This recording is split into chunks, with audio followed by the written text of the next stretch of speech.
Šodien daudz cilvēku. Labdien! Mans vārds Edgars, es vēlos uzdot jums pāris jautājumus. Jums patīk vārīt zupu? Ļoti. Atsaucīgi cilvēki? Atsaucīgi. Nav riebīgi, ja? Nē, nav. Un ko Daiga domā? Forši cilvēki. Forši cilvēki. Patīk šeit strādāt? Dažreiz. Kad nopūst, jā. Nē, kad atpūšās, te jau patīk, vai ne? Kas par daudz, tas par ļaunu. Nē, ir savu plusu un ir mīnus, jā, piemēram, tagad var kafiju padzert un kaut ko garšīgu uzēst.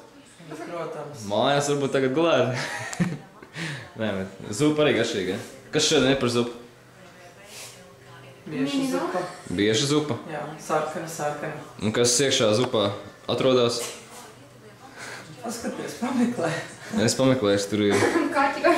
Kartupeļi varētu būt. Izskatās, ka kaut kas zaļš, tad tie ir gurķi. Jā. Gurķi arī ir. Marināti gurķīšu. Tomātiņi, jā? Nē, tomātiņi nav. Bietiets. Biets, nu, tomāti. Ai, kāpēc es gribēju teikt? Tāpēc, ka biets, tomāti ir sarkani, tāpēc es domāju.